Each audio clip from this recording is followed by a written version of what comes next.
So welcome back to our final session of the day. David Mahan, I'm looking at you.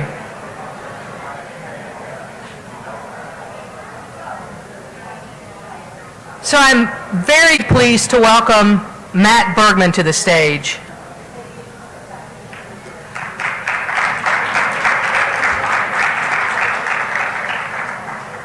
Matt is a program director and assistant professor at the University of Louisville and author of the book, which by the way is out in the lobby, Unfinished Business, Compelling Stories of Adult Student Persistence.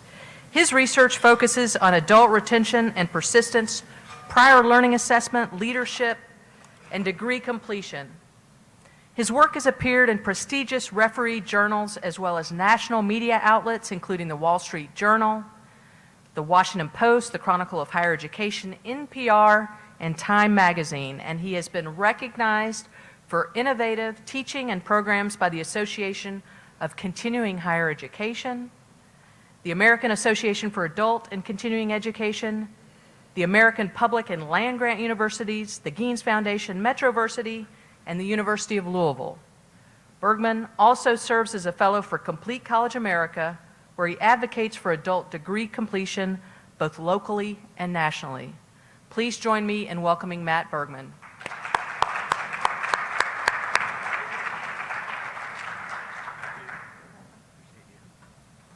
All right, am I on?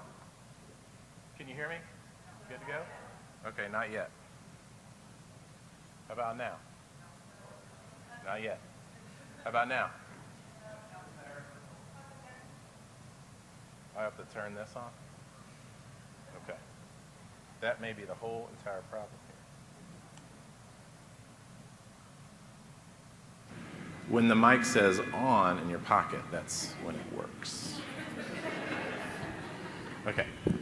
I was nervous about turning it on because I felt like the minute I turned it on, I'd be talking about like a glass of bourbon or something over here with my colleagues, and you would be like, why is he drinking bourbon at before noon? And I'm not.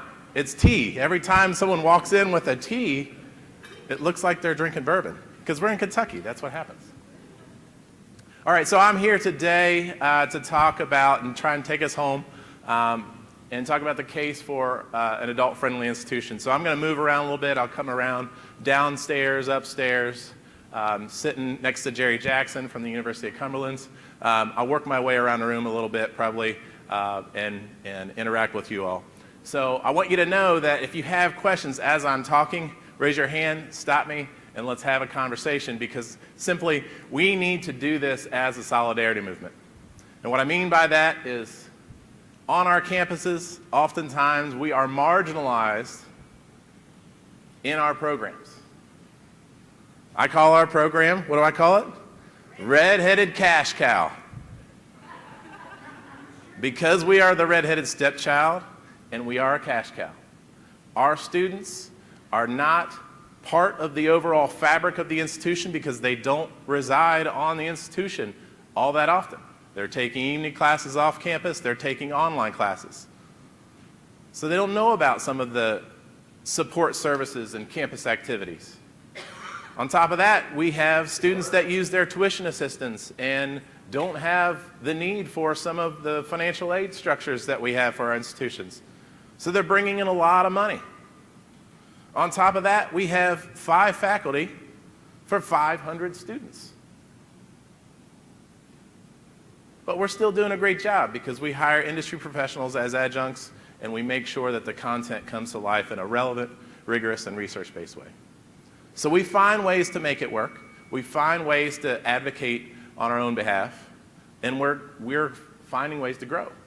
And I'm happy to report at this moment we have the largest enrollment in program history, and that is over 500 students despite the declines that we're seeing nationally in adult enrollment. And why is that happening? Unemployment rate is under 3.9%. So how are you thinking about going back to school when things are going so well economically and with the work? So I'm going to talk about the case for earning while learning, as was mentioned earlier today. So first we've got the realities of the situation and why we're here, and that is 36 million people with some college no degree. So NCS just published the report, and 2 in 5 working age adults has some college no degree. So what's true about these individuals? At some point in their life, they enrolled to try and persist and graduate. They didn't say, you know what, I'm thinking about going to college, I might take a class or 2. I'm not worried about a degree. I would say at least 35 of the 36 million said, I am going to school, I plan to graduate, and here's what I want to do as a result of that graduation. But somewhere along the way, life intervened, right? Life happened. And what we see is that over 50% of those individuals that separate from our institutions, the main reason is not GPA. But what do our faculty think on our campuses? Well, and if they couldn't hack it, so they're just not college ready. As Mike Krause said, the guy at the Rotary Club said, not everybody's cut out for college. Well, did your kids go to college? Who are we to say who should and should not go? We vet these individuals, and if they meet the standard requirements, we should allow them into our institutions, and now we have to get more adult friendly. Because so many more jobs out in the workforce, according to CPE, according to Georgetown Workforce Education Center, will require some form of post-secondary education. So much so that every job that goes away, the vast majority of those jobs are from non-post-secondary credential requiring positions. Everything that's going away are those low-skill jobs. Everything that's coming along, whether it's proliferated or it's reality, requires some form of post-secondary education. So what do we see in HR vetting processes? We see an incremental growth in what is required to go back to get that job. So the sales job of the 90s and the sales job of today is drastically different in the requirements, but not all that drastically different in the activity. But HR vetting processes to try and cull down and get to a repository of individuals that should be eligible to take those roles is not necessarily going to take the experience into account as much as they probably should. So we have to get more post-secondary educational credentials. And we're seeing the demographic cliff coming. We've heard this over and over. Roughly 15% of the humans were not born. So what happened? The Great Recession happened. And in some ways, I'm very thankful for the Great Recession. Do you want to know why? Because for so many years, I fought to try and shove my foot in the door and say adults should matter on your campus. And for so many years, we've been dismissed. But as a result of the Great Recession, mom and dad weren't getting busy as much. And the babies were not born. So birth rate declined, and guess what happens? In 18 years from that moment, that big Great Recession decline in birth rate, when that turns 18, that has a dramatic impact on our college campuses. And that's what we're seeing in roughly 5 years from today. And that's why we as professionals now have a voice that we didn't necessarily have previously. And we're starting to become part of the overall campus community conversation. And I'm thankful for that, Jenny. So thanks for letting me in the door. So here's the deal. I want you to reframe the way that you think about adults, because oftentimes the narrative that we see about these individuals is just not the truth. And while there may be elements of this that we cannot dismiss, the fact that people are under-resourced and don't have the economic stability to pursue education doesn't mean that we can't get them there through innovative and agile practices. So the same old story is the fact that these folks, they're first generation, so they just don't know how to navigate higher education. They come from lower socioeconomic backgrounds. They had these low grades. I mean, they failed out. They were miserable. They partied too much, whatever it was. And they're likely to need development.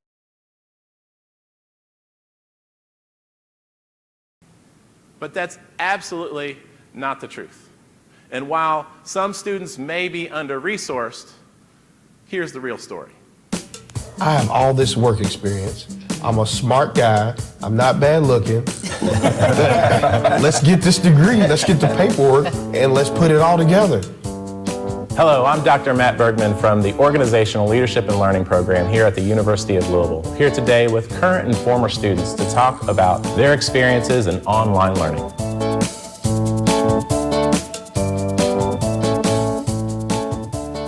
So I want to ask the group, what have you gained as being part and being a student of the Organizational Leadership and Learning Program? I had been passed over for promotions because I didn't have a degree. And so I returned to school at the age of 46. What I've realized during the courses is that it was so applicable to everything that I do and that I've been doing for 30 years. I know for me, like looking back when I was in the military, as I moved into leadership roles, I invested so much of myself into it that I kept saying, I don't have time for this school thing. Everybody would say, oh, you need to go to school, you need to go to school. Oh, I don't have time, I'm too busy. But every time I take a class and I'm learning something new, I think, gosh, I wish I would have had this when I was working. For me, and it sounds like for you as well, is that it connects the dots. It's going to increase responsibility, which comes with more work, but it comes with more pay as well. The average working adult would love to get closer and closer to that six-figure mark, and getting this type of degree absolutely can get you there. A unique feature of the Organizational Leadership and Learning Program is our prior learning assessment process, where we can acknowledge some of the college level and credit-worthy learning that has occurred outside the confines of the college walls for college credit. So tell me a little bit about your experience with prior learning assessment and how that made an impact in your trajectory in our program. The class really teed up a way to look at our life experience and begin extracting the value of that, right? Like just piece by piece. Your day-to-day busyness role, right, as a middle-level manager here had this relevancy. And it just took all of those bits and pieces and it kind of stacked that knowledge, that experience on top of each other to kind of show exactly everything that you've learned through life. And then once you get into the thick of the work and building up your portfolio, it's a great reflection on what you've done over the years. And it's validation for what you've done. Absolutely. The conversation changes. It turns into, well, heck yes, you're going to give me that credit. I've done all this. I've done so much stuff. I'm an incredibly impressive professional. Right. So let me go ahead and transition to the next question. Why U of L? Why did you choose the University of Louisville? Who wouldn't want to go to Louisville? I mean, for some people in today's society, titles mean a lot. Being a graduate of the University of Louisville and to be considered an alumni, that's a big deal. And then you tie it in with your life of being a Cardinal fan and say, I'm not only a fan, but I'm an alumni. The University of Louisville stands for greatness. Yeah. I associated that with people that cared and people that were successful, not just financially, right, but people that had depth and meaning and purpose, and I wanted to be a part of that. Absolutely. So for me, that's why U of L. I love it.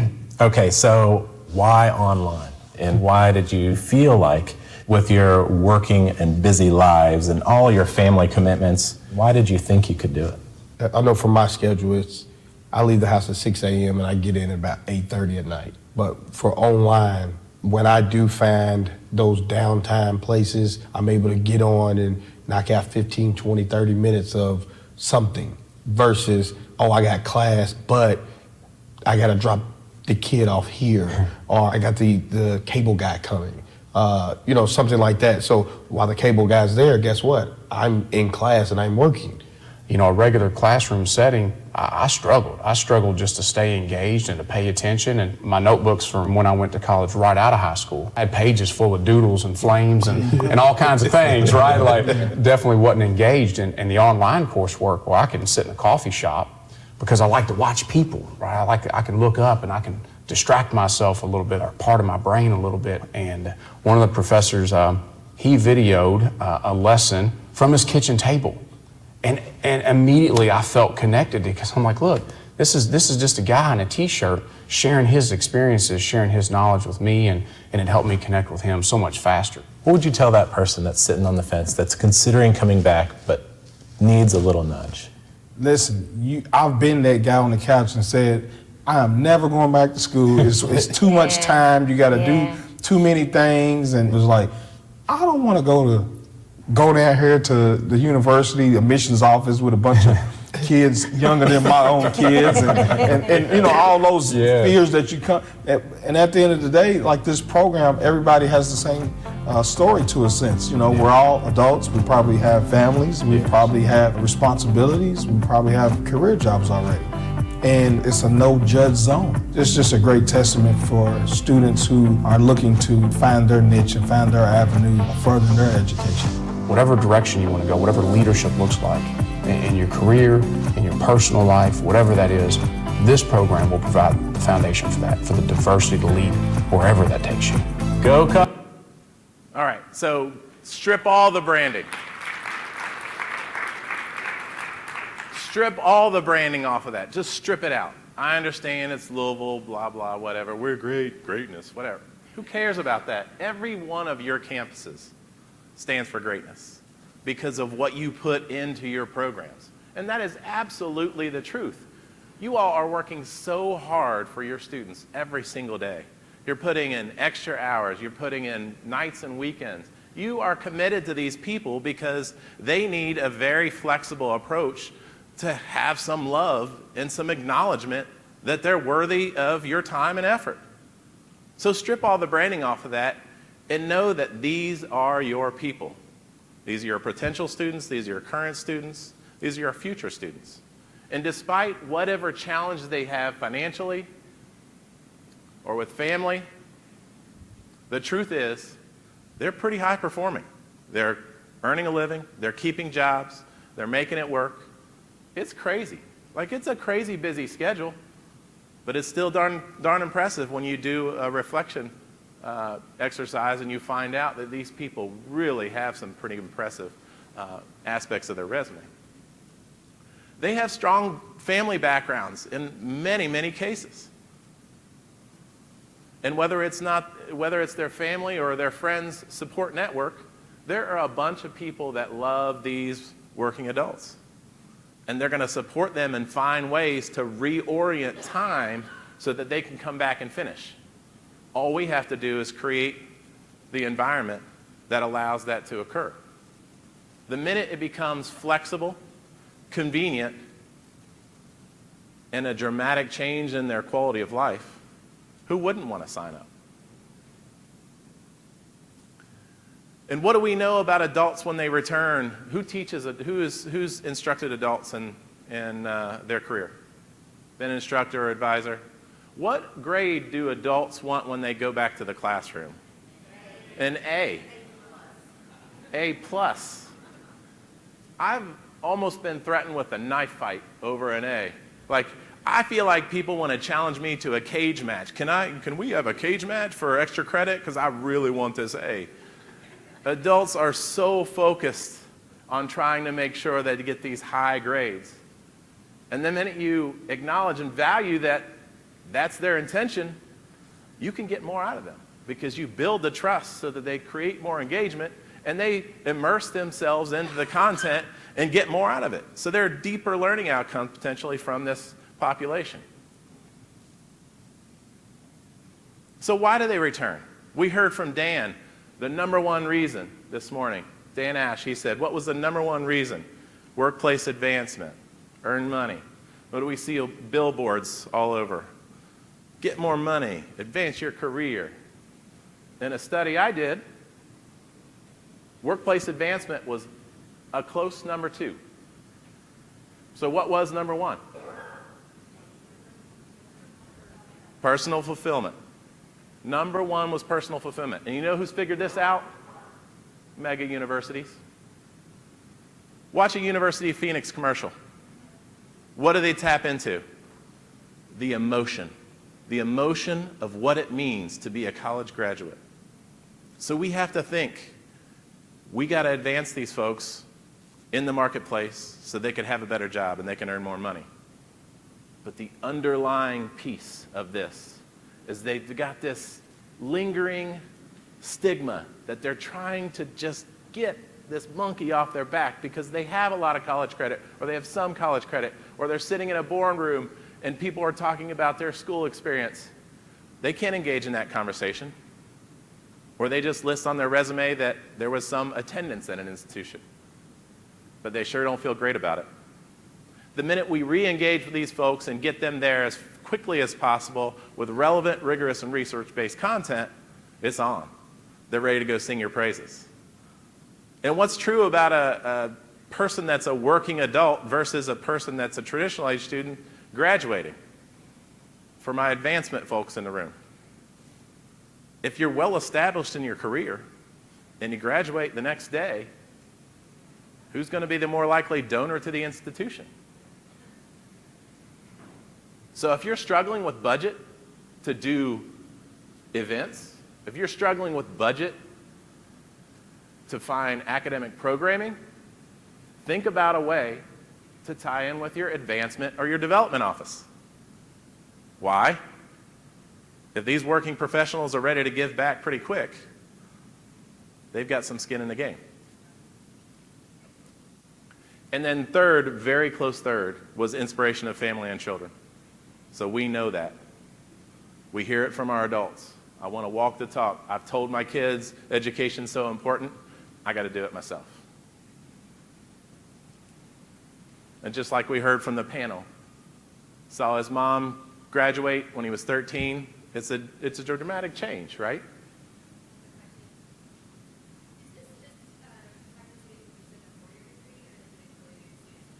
This particular study was based on a baccalaureate degree. So it was a four-year institution study. But my gut tells me that it would be very similar with some shuffling of those rank order reasons. And there is no doubt that we are a more consumer-driven society, so that workplace advancement piece is definitely going to obviously take precedent in some cases. But you know the emotion of this is at the heart of a lot of these decisions when they come back, because they want that self-efficacy. They want to advance themselves. They want a really high quality of life. And every statistic they see about earning more and having a high quality profession says that more education is going to get you there. So I created a model, and within this model are three constructs: student entry, external, and internal campus environment. And I put this slide up only because this is in the research literature, and it's a fancy path model. But here's a better chart that you can see. So I conceptualize these ideas based upon all the literature that's been put out about adult student enrollment and persistence and retention and everything in the literature.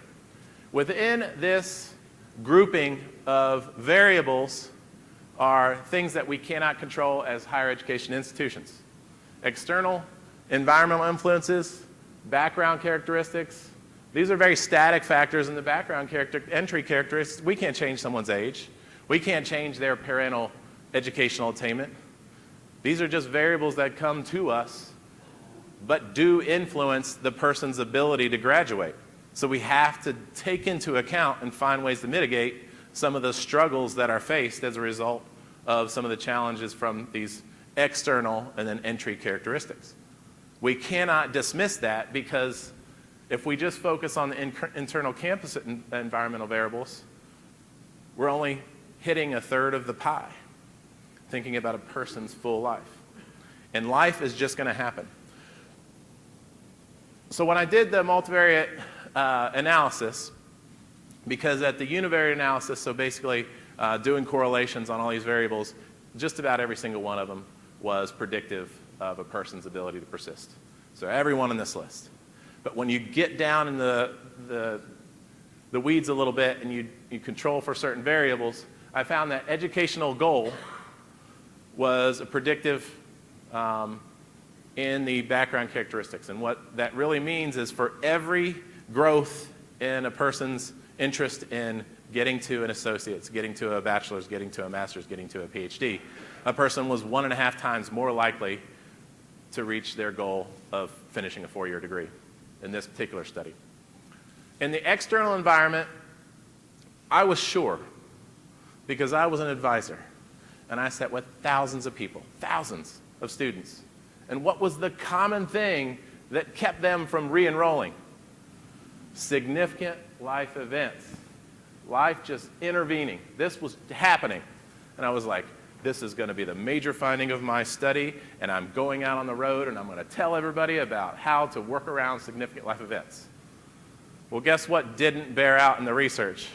Significant life events was not predictive at the multivariate level. So univariate correlational is good, but then when you control for some other variables, and why is that? Why is that? Anybody know? Everybody has significant life events. Think about your own situation. I remember 3 different times where I was sitting on the end of a hospital bed writing my dissertation. For my dad, for my father-in-law, and for my other father-in-law. Isn't that true for everybody else? Oh, well, I'm getting deployed to Korea. Oh, I'm going through a divorce. Oh, my kid's sick. Oh, my parents are sick. These things happen because we're adults. You get past a certain threshold and life is just going to kick you in the butt over and over and over again. So what we found was that significant life events happen to all of us, and there are ways to work through that, and it was not predictive of a person's ability to persist. What we found was finances were most predictive, and that's logical. But it conceptualizes so differently across the spectrum of our adults. Because if you're categorized as an adult at 24 or 25 based upon the literature, that means you're an adult from 25 until you're alive. So a student can re-enroll at any moment, right? So we have these stories across the country of people graduating in the 80s, in their 90s, and they're awesome, right? But the person in their 80s or 90s or 50s or 60s with their finances is dramatically different than the person that's 20, 25 or 28 living in their parents' basement making $35K thinking, I got all the money, I can go to school whenever. So they can make it work, but they don't have as many resources. But they have the infrastructure in place, they don't have as much income, but they have all the income in the world because of all the support systems. Whereas a person that's 54 in a family that earns $120,000 that has 5 kids, how much money do you think they can parse out for school? Like $0, right? So the person that makes 120 versus the person that makes 35,000, finance is conceptualized in such a different way than I ever expected. And this is a really important finding for us to understand that it is truly about helping our students understand the perception of their ability to pay, understanding all their life influences, all the variables that impact them, and finding ways to carve out space to do it slowly, quickly, or somewhere in between. And last but not least, the thing that we can control was my major finding of this particular study. And it's what I want to tell everybody here. As you go back to your campuses and you tell your faculty about this, the predicted 40+% of the variance in a person's ability to persist to graduation. And that is active and relevant content. If we engage these people and plug them into general education classes immediately, what happens? I got a bad taste immediately. Like, why am I taking this science? I'm 42 years old. I don't want to take natural science. They still will have to take natural science. But it should be in their 4th or 5th or 6th semester. integrate those pieces that are not as top of mind later in the academic progression. When people plug in and they get into a content area, you saw it in the video. Oh, I studied this concept in organizational change, and the next day I walked into work and I employed everything that I learned, and now I have a new common language or vernacular that propels me forward as a more highly qualified professional. The content, if it's relevant, provides context, knowledge, skills, and abilities that our students can immediately take. So the overarching idea is that we want to get to this 60% by 2030. But in the weeds, we're making these people's lives better. And the minute we offer active and relevant content to make sure that when they plug in, they are finding value in what they're doing, they're more likely donors. They're more likely advancing in their professional life. They're more likely to take those learning concepts and make their families better. They impact the cycle and generational influences for their family for years and years to come, because they think and feel and operate differently because of the content that we've introduced them to make their lives better. So what do we have to do? We obviously have to find coursework or create programs that speak to these individuals. And it is wide-reaching. It is in the humanities, it's in the hard sciences, it's in broad-based leadership studies. It's all over the map. People want this stuff, and the minute you can make it relevant to their context, they're going to plug in. And to do that, you have to create and get out of this 16-week model. We do the 8-week classes. So who's heard of 15 to finish? 15 to finish. I love CCA. 15 to finish is fantastic. It is empirically proven to impact graduation rate. But what can't adults do each semester? Take 15 to finish. So we figured out a different way. Break down a fall, spring, winter, summer. I said winter in there. Fall, first 8 weeks. Second 8 weeks, one class at a time. Winter, compressed winter session, 5 weeks. Spring, first 8 weeks. Second 8 weeks. Summer, try and plug one in the first summer session, second summer session, third summer session. What is 8 times 3? 24. It's pretty darn close to 30. If you can compress these schedules and find ways to create pathways for these individuals to take one class at a time, they will graduate at a much higher level. If we say, take 5 different classes from 5 different instructors, get 5 books, the minute we do that to a working professional, what happens? They're gone. They are gone. It's just not going to work for them unless they love locking themselves in the closet and not having any social interaction with any other humans, which is just not healthy for anyone. The coaching piece is essential as well. Our advisors are some of the best in the business. I would challenge anyone in the world. We got the best at University of Louisville. But I know that you probably all feel that same way about your colleagues. These are the frontline individuals that make the big difference in grabbing these folks and saying, come on, we're still going. You got to stay enrolled. I know this is happening in life, but this is a solidarity movement. We're all going to lift one another up. We'll get there together.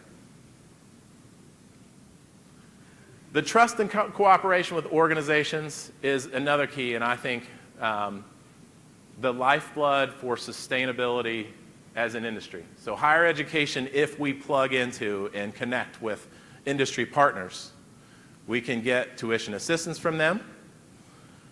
We can help them grow their and retain their workforce, and their employees do not have debt. So it's like a triple threat situation to sustain us as an industry. The more we partner with them through tuition discounting, through specialized programs, the more we have a lifeblood for the entirety of the history of higher education and workforce development. So find ways to find community partners, because they will send you students, and these students will be very motivated to do good work, and they could very well walk out completely debt-free. And prior learning assessment.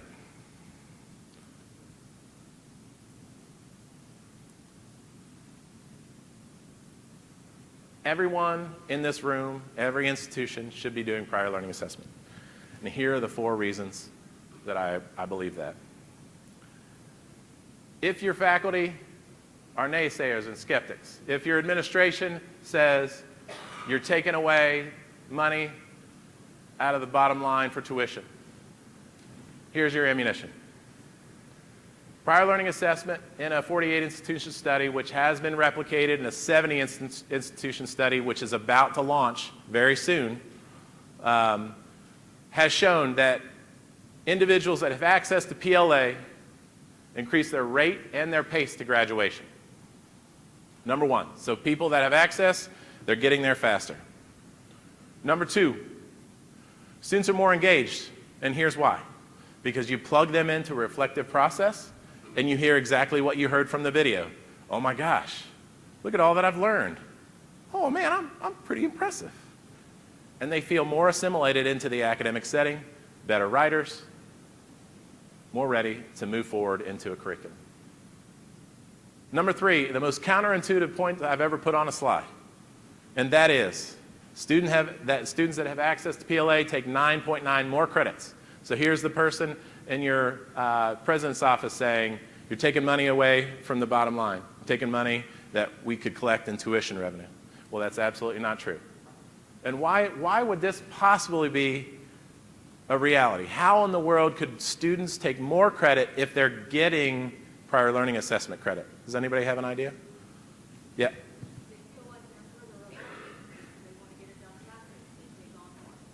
So they take on more, they feel like they want to get it done, they feel engaged. They stay and they finish. Look at the national statistics on adults, working adults, and retention. It's bad.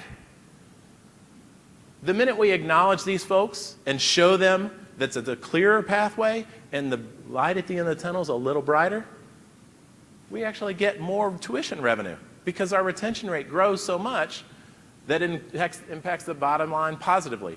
9.9 more credits than those that didn't have access to PLA. So we boost retention, we boost revenue.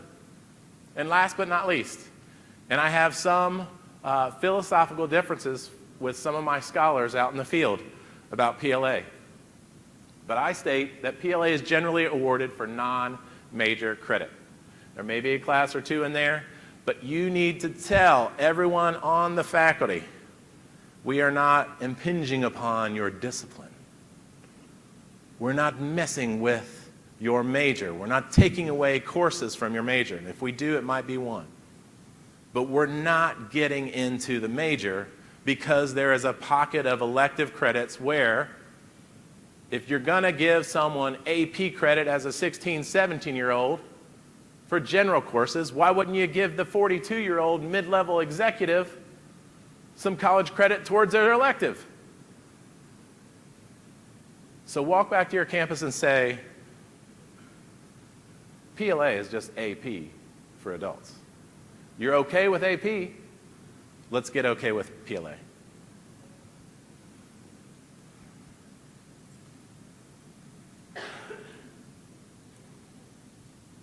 So as colleges, as we've stated, and Dawn Medley, if you attended one of the breakouts, she said, as well as CCA says, as well as my friend Sarah Ansel at Student Success Strategy says, we need to really think about who we were 15 years ago and how we serve students. We served Skippy 15 years ago. Mike Krause's slide of Skippy, it really just hit home with me. And whether that was the 40s or 60s or 80s or 90s, that was the way we operated. But today we operate drastically differently. And I know that's true for the vast majority of your institutions. We're thinking much differently about how we innovate and how we're agile to meet the needs of our students.